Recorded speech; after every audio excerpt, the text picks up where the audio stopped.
प्रश्नावली 17.9 का 11वां प्रश्न है, यदि S1, S2, S3 क्रमशः गुणोत्तर श्रेणी के n, 2n और 3n पदों का योगफल है तो सिद्ध कीजिए। सिद्ध करना है हमें, ठीक है। सिद्ध करके क्या लाना है, S1 का वर्ग प्लस S2 का वर्ग, ठीक है। ये लेफ्ट हैंड साइड है और राइट हैंड साइड क्या है, बराबर S1 कोष्टक के अंदर S2 प्लस S3, ठीक है। जो लेफ्ट हैंड साइड है उतना ही राइट हैंड साइड क्या होना चाहिए, सिद्ध करके हमें लाना चाहिए, ठीक है। मतलब हमें लाना है।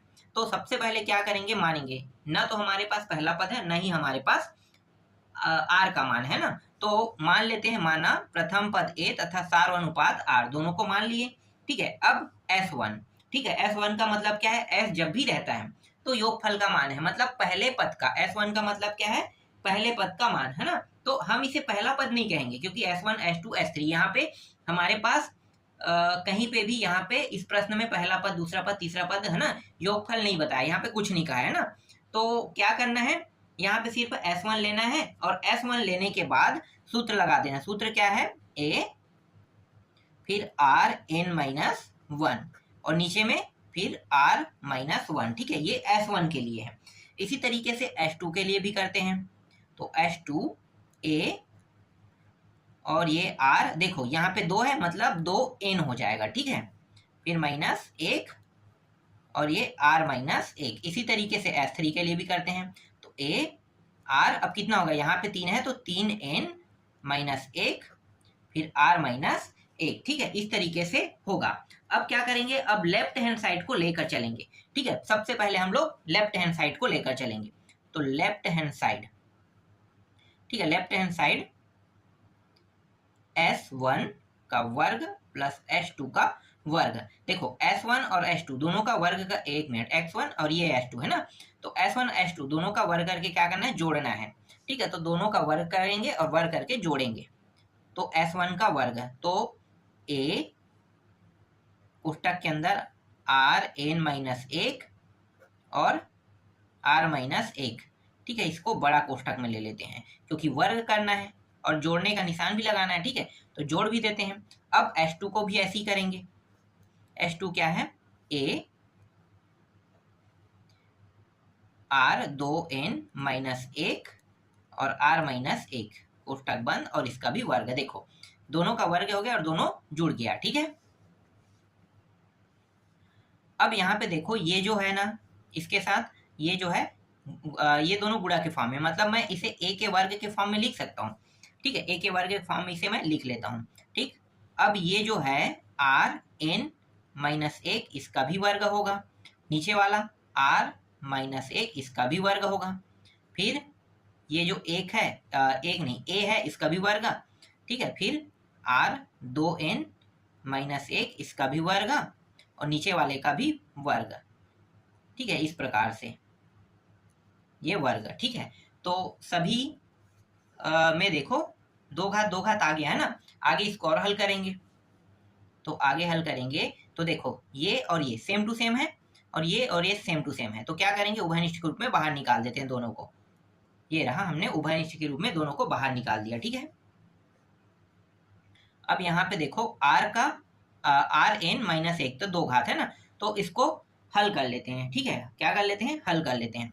तो ये हो जाएगा, ये जो सर्व समीकरण है उससे R2n हो जाएगा, फिर ये +1 हो जाएगा, फिर ये माइनस है ना, फिर इन दोनों का, तो ये हो जाएगा Rn, ठीक है। तो ये हो जाएगा 2Rn हो जाएगा, ठीक है। इसको जब हल करेंगे तब सर्व समीकरण से यही मान आएगा, है ना। तो ये मान हमें प्राप्त हो गया, ठीक।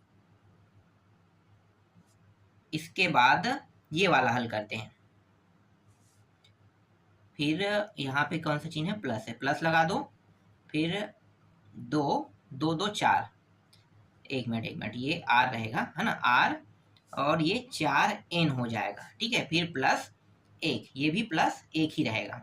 फिर -2, फिर R2n, ये हो जाएगा, ठीक है। फिर a का वर्ग, फिर R-1 का वर्ग। देखो जो जो जुड़ रहा है, जो जो कट रहा है उसको क्या करेंगे, कटाएंगे, है ना। तो देखो ये 4 घात वाला है, तो पहले 4 घात वाले को पहले लिख लेते हैं, तो आर 4n, ठीक है, 4 घात वाले को शुरू में, ठीक है। देखो ये और ये दोनों घट रहा है ना, तो घटेगा तो -r2n बस आएगा, ठीक है, -r2n। और देखो और कहीं पे है क्या, -r2n, और ये 2rn है ना, 2rn है, तो इसको लिखेंगे -2r⁴n, ठीक है, एक और एक 2 हो जाएगा, 1 1 2, ठीक है। तो ये लेफ्ट हैंड साइड है, ठीक है, लेफ्ट हैंड साइड मतलब समीकरण 1, इसे हम नाम दे देते हैं, ठीक है, इससे आगे और हल नहीं हो रहा है, तो समीकरण 1 हम इसको नाम दे देते हैं, ठीक है। अब राइट हैंड साइड को भी लेकर चलेंगे, सेम टू सेम यही मान लाकर देखेंगे, अगर आता है तो ये सिद्ध हो जाएगा, नहीं आएगा तो सिद्ध नहीं होगा। तो यहाँ पे अब मैं राइट हैंड साइड को लेकर चल रहा हूँ, तो राइट हैंड साइड S1 फिर S2 प्लस S3, ठीक है। S1 का मान, तो S1 का मान जो था कितना था, A है ना, A फिर Rn माइनस 1 यही था, और R माइनस 1, ठीक ये है। और ये दोनों देखो, इसको बड़ा कोष्ठक के अंदर लिख लेते हैं, ठीक है, S2, तो S2 का होगा A R 2n माइनस 1 फिर R माइनस 1, इस तरीके से, फिर plus A R 3n minus 1 फिर R माइनस 1, और ये कोष्ठक बंद,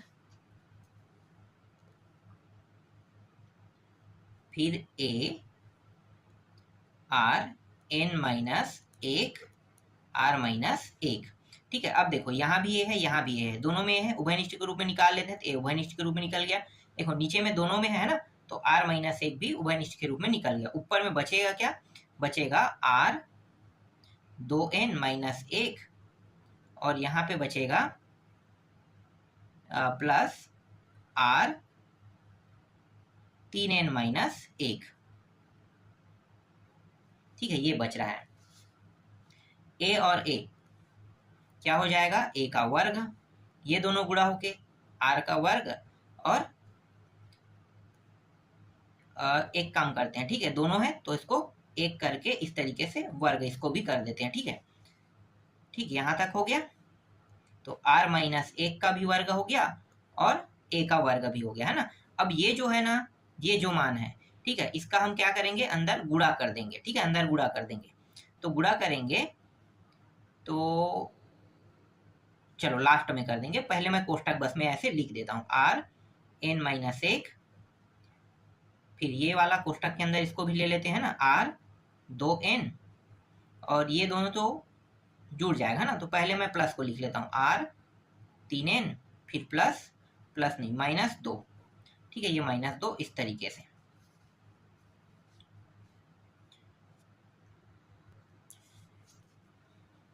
फिर A का वर्ग R माइनस 1 का वर्ग, ठीक है। अब इसका अंदर गुणा कर देते हैं, तो अंदर गुणा करेंगे तो Rn, और देखो ये भी है, ठीक है, तो ये हो जाएगा R 2 और 1 3, 3n, ठीक है।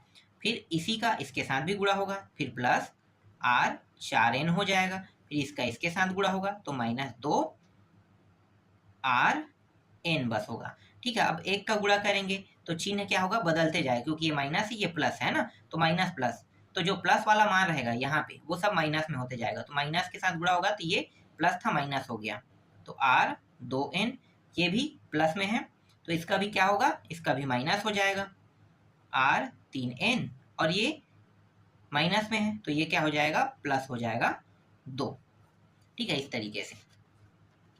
तो ये रहा A का वर्ग R माइनस 1 का वर्ग, कोष्ठक के अंदर देखो पहले बड़े घात वाले को लिखेंगे, है ना, तो R 4n हो गया, ठीक है, R का 4n घात हो गया, देखो ये 3n घात और 3n घात वाला ये कट गया, ठीक है।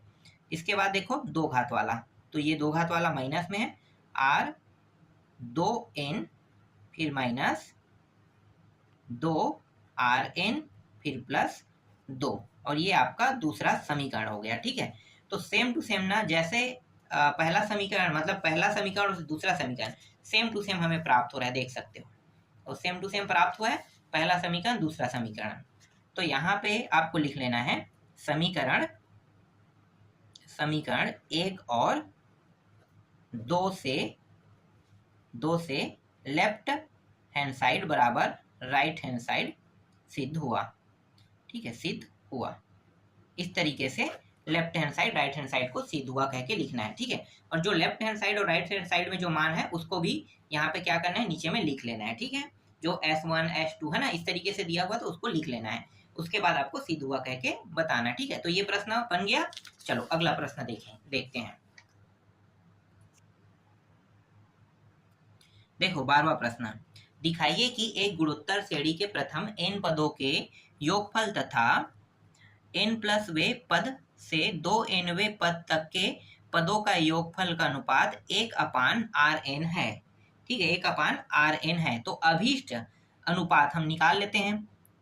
तो यहाँ पे मैं लिख लेता हूं अभीष्ट अनुपात।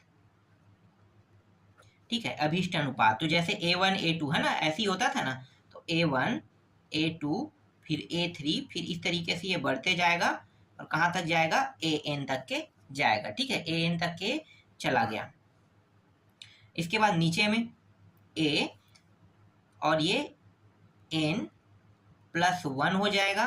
फिर दूसरा है n+2 हो जाएगा। फिर तीसरा n+3। इस तरीके से बढ़ते रहेगा और A 2n तक के जाएगा। ठीक है, ये यहाँ तक के चला जाएगा। ठीक है, अब क्या करना है, आप लोगों को पता होगा A1 मतलब पहला पद।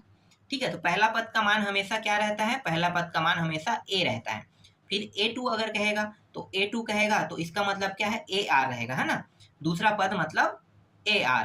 ठीक है, अगर तीसरा पद कहता है तो AR का 2 घात, ऐसे ही होता है। इस तरीके से बढ़ते जाएगा और AN कह रहे हैं तो AR और क्या रहेगा, n-1 रहेगा। फिर इसी तरीके से यहाँ भी देखो, ये नीचे में है ना n+1, तो क्या हो जाएगा, ये A हो जाएगा R और ये सिर्फ और सिर्फ n रहेगा। फिर AR n+1। ठीक है, ये एक एक घात जो है ये क्या होते जाएगा, कम होते जाएगा। ठीक है, इस तरीके से बढ़ते जाएगा। फिर AR 2n-1। ठीक है, ऊपर देखो पहला पद दूसरा पद तीसरा पद निकालते हैं तो आप लोगों को पता है ना, पहला पद हमेशा A होता है। जब दूसरा पद कहते हैं तो A2 हम इस तरीके से लिखेंगे और A2 के बाद AR लिखेंगे, है ना, AR। ठीक, A3 में AR मतलब R का मान क्या होता है, हमेशा एक कम होता है। तीसरा पद मतलब R का मान हमेशा एक कम, यही होता है ना नियम। ठीक है, वैसे ही है यहाँ भी सेम टू सेम होगा। देखो n+1, तो n+1 तो यहाँ पे क्या होगा, n+1 तो R का मान कितना हो जाएगा, ये एक कम होते जाएगा। जैसे यहाँ पे 1 है तो R का मान 1 रहेगा, मतलब R का मान n बस रहेगा ना, एक घट गया यहाँ पे। फिर यहाँ पे एक यहाँ से घटेगा तो n+ जो 2 दिया हुआ है मतलब n+2 दिया है, ये n+1 हो जाएगा। देखो इसी तरीके से नीचे वाला जो है R के मान को प्रदर्शित करे लेकिन एक कम होते हुए प्रदर्शित करेगा, यही नियम है। ठीक है, तो इस तरीके से करेंगे। ठीक है, ऊपर का अब हल करते हैं। ठीक है, ऊपर वाला, तो ऊपर वाला जब हल करेंगे तो ये जो है ये सूत्र बनाएगा तो A फिर 1-RN और ये 1-R। ठीक है, ये बनाएगा इस तरीके से। ठीक, इसके बाद है देखो दूसरे वाले में क्या रहेगा, ये पहला पद है ना, तो ARN फिर 1-RN और 1-R। ठीक, ये दोनों सेम टू सेम है। देखो कट गया सेम टू सेम वाला, ये कट गया ये कट गया है, दोनों कट गया, बचा क्या, 1/RN बचा। और यही हमें क्या करके लाना था, सिद्ध करके लाना था। तो सिद्ध हुआ, सिद्ध हुआ। ठीक है देख सकते हो, तो इस तरीके से सिद्ध करना था, सिद्ध हो गया। ठीक है, तो ये प्रश्न भी बन गया। ठीक, समझ में आ गया, बहुत छोटा और बहुत सरल, बहुत आसान है। चलो नेक्स्ट प्रश्न देखो 13वां प्रश्न, अनुक्रम 888 के n पदों के योगफल ज्ञात कीजिए, है ना। योगफल ज्ञात करने के लिए कह रहा है। तो ये जो प्रश्न है ये प्रश्न क्रमांक 9वां की तरह बनेगा। तो प्रश्न क्रमांक 9वां को मैंने बता दिया कैसे बनना है, तो इस प्रश्न को मैं छोड़ रहा हूँ, डायरेक्ट आते हैं 14वां प्रश्न पे। ठीक है, तो देखो 14वां प्रश्न क्या है, एक व्यक्ति की 10वीं पीढ़ी तक के पूर्वजों की संख्या कितनी होगी जबकि उसके 2 माता पिता, 4 दादा दादी, है ना, 4 यहाँ पे दादा दादी है और 8 परदादा परदादी तथा आदि है। ठीक है, तो इसका मतलब क्या है, ये जो है ना ये एक समांतर श्रेणी बना रहा है, ये समांतर नहीं गुणोत्तर श्रेणी। ठीक है, तो दिया हुआ गुणोत्तर श्रेणी है, गुणोत्तर श्रेणी कितना है, पहला पद 2 है, दूसरा पद 4 है, तीसरा पद 8 है। इसी तरीके से ये बढ़ते रहेगा ना, तो पहला दूसरा तीसरा, तो इसमें जो पहला पद है वो है ए है। ठीक है, आर का मान भाग दे दे, तो भाग देते हैं, तो 4/2 तो 2 आ जाएगा। ठीक है, आर का मान आ गया और एन का मान कितना रहेगा, देखो 10वीं पीढ़ी कह रहे हैं यहाँ पे, 10वीं पीढ़ी कह रहे हैं ना, 14वां प्रश्न में यहाँ पे 10वीं पीढ़ी कह रहे हैं, तो 10वीं पीढ़ी मतलब एन का मान 10 रहेगा। ठीक है, सूत्र लगाओ, तो एस एन ए, आर का मान देखो 1 से अधिक है इसलिए आर एन आगे में रहेगा, फिर माइनस, फिर आर, फिर माइनस 1, ए का मान 2, आर का मान 2। ठीक है, आर का मान 2 और ये एन के जगह में कितना रहेगा, 10 कह रहा है ना, तो 10 कह रहा है तो यहाँ पे 10 आ जाएगा। ठीक है, तो एन के जगह में मैं यहाँ पे 10 रखूँ, 10 माइनस 1, फिर आर 2 माइनस 1, फिर बराबर 2 गुणित, ये घट जाएगा तो नीचे वाला 1 हो जाएगा, है ना, इसको लिखने की जरूरत नहीं है, और ये हो जाएगा 1024। ठीक है, 1024, तो ये हो गया 2, 1024। ठीक है, फिर माइनस 1, फिर माइनस 1 हो जाएगा। ठीक है, और इन दोनों को कोष्टक में लिखेंगे, तो आगे हल करो, तो इसको घटा देते हैं, तो घटाएंगे तो ये 1023 अब गुणित 2, तो बराबर आ जाएगा, कितना आ जाएगा, 6 4 और 0 2, तो 2046। ठीक है, 2046 आ रहा है, तो 10वीं पीढ़ी तक के पूर्वजों का जो योगफल की संख्या है ना वो कितना होगा, 2046 हो जाएगा। यही क्या है, इस प्रश्न का उत्तर है। तो इस तरीके से 14वां प्रश्न भी कंप्लीट हुआ, ज्यादा कुछ इसमें दिया नहीं था, बस सिंपल सॉल्यूशन है, बस समझना है और हल करना है। ठीक है, तो इस तरीके से ये प्रश्न भी कंप्लीट होता है। चलो अगला प्रश्न देखते हैं, और ये अंतिम प्रश्न है ये इस प्रश्नावली के। देखो 15वां प्रश्न को, तो 15वां प्रश्न क्या है, यदि S1 S2 S3 dot dot dot Sn क्रमशः गुणोत्तर श्रेणी के n पदों के योगफल है जबकि प्रत्येक का प्रथम पद 1 और सार्वनुपात 1 2 3, ठीक है, n तक के जा रहा है, तो सिद्ध कीजिए, मतलब हर एक का पहला पद एक ही रहेगा, लेकिन सार्वनुपात क्या होगा, S1 S2 S3 जो दिया है ना, इसके लिए हर बार सार्वनुपात क्या रहेगा, बदलते रहेगा। ठीक है, बदलते रहेगा, तो समझते हैं। देखो प्रथम पद, ठीक है, ए लिख लो सीधा, ए का मान सबके लिए 1 रहेगा। ठीक है, और आर का मान 1, आर बराबर 1 2 3, है ना, इस तरीके से ये बढ़ते बढ़ते एन तक के चला जाएगा, मतलब पहला पद 1 रहेगा। ठीक है, और आर का मान 1 2 3 इस तरीके से बढ़ते रहेगा। ठीक है, इस तरीके से बढ़ते रहेगा।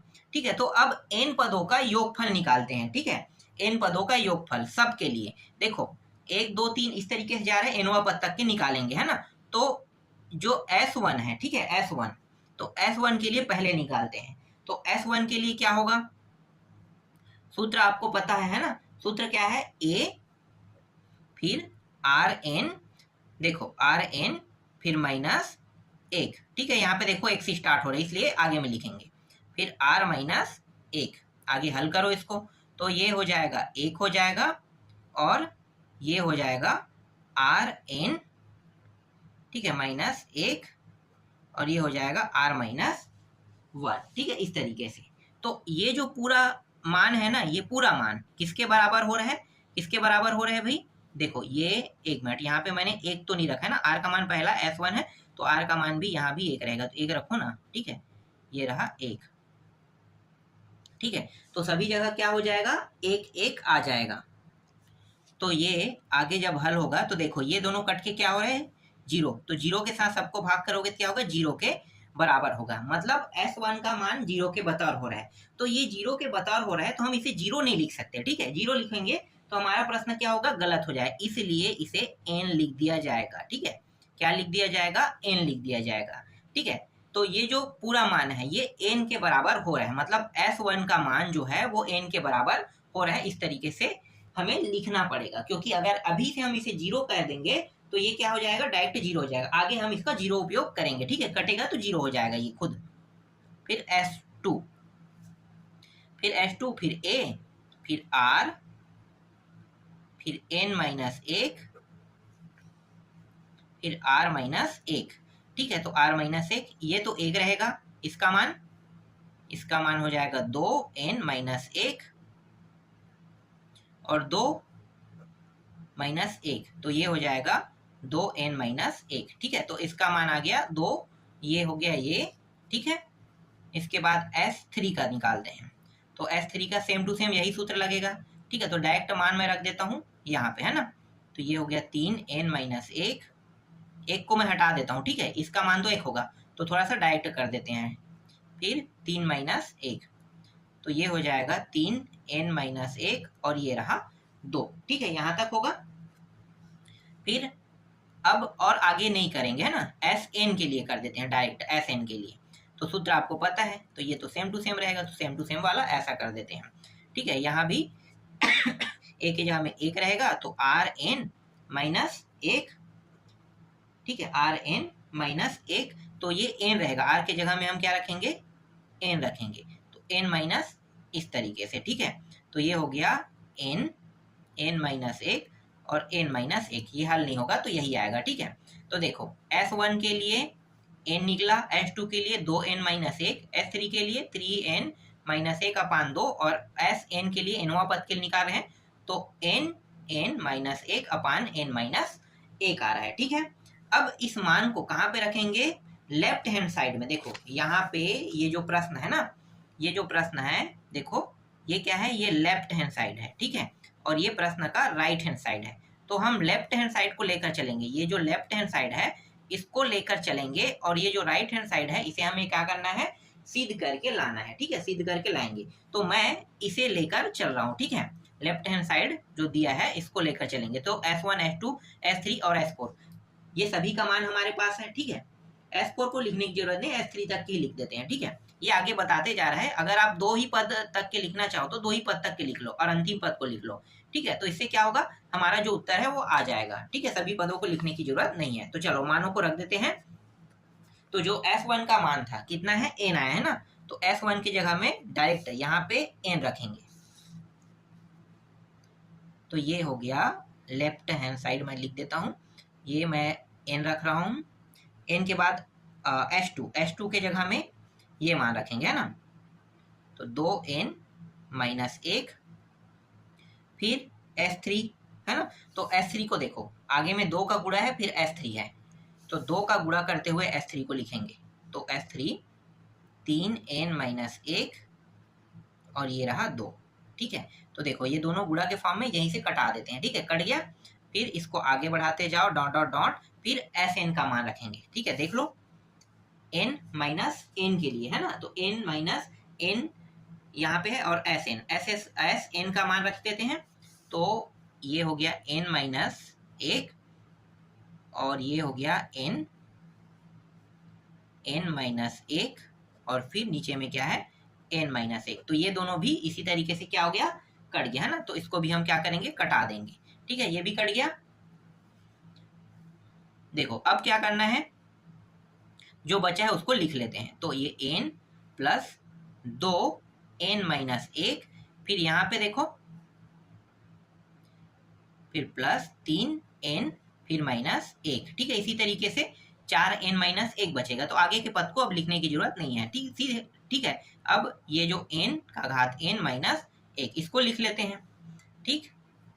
तो देखो यहाँ भी -n, -1, सभी के सभी माइनस में है ना, सभी के सभी किसमें है, माइनस में है, तो सभी के सभी माइनस में है, तो इसका मतलब क्या होगा, कि इसका मतलब ये होगा, देखो ये सब प्लस में है, तो प्लस वाले को पहले लिख लें, प्लस में जो n है इसको लिख लेते हैं, फिर 2n, फिर 3n, ठीक है, इसी तरीके से बढ़ते जाएगा, ठीक है। और प्लस में क्या होगा, यहाँ भी n का घात n आएगा, ठीक है। अब देखो ये सब माइनस में है, तो डायरेक्ट इसको क्या लिखते हैं, -n लिखते हैं ना, क्या लिखते हैं, डायरेक्ट ये जो है -n बन जाता है, ठीक है। तो ये -n बन गया, ठीक, तो ये माइनस n बन गया और ये बन गया। ठीक है, और यहाँ पे एक भी रहेगा। ठीक है, इसको इस तरीके से लिखोगे तभी ये बन पाएगा। ठीक, आगे हल करो तो देखो n 2n प्लस 3n, फिर ये बढ़ते जाएगा, फिर n का घात n, इसका गुणा करेंगे तो minus n, minus minus plus 1। ठीक है, तो देखो ये और ये क्या हो गया, कट गया। ये एक जो है आगे ले आते हैं तो एक आगे आ गया, फिर 2 का घात n, फिर 3 का घात n, फिर इस तरीके से बढ़ते बढ़ते n का घात n। और यही हमें क्या करके लाना था, इस प्रश्न में सिद्ध करके लाना था। तो राइट हैंड साइड क्या हुआ, सिद्ध हुआ, सिद्ध हुआ। देखो इस तरीके से प्रश्न को हल करना था। तो इस तरीके से प्रश्नावली 17.9 पूरा कंप्लीट हो गया। इसके बाद मैं आपको प्रश्नावली 17.10 को बताऊंगा।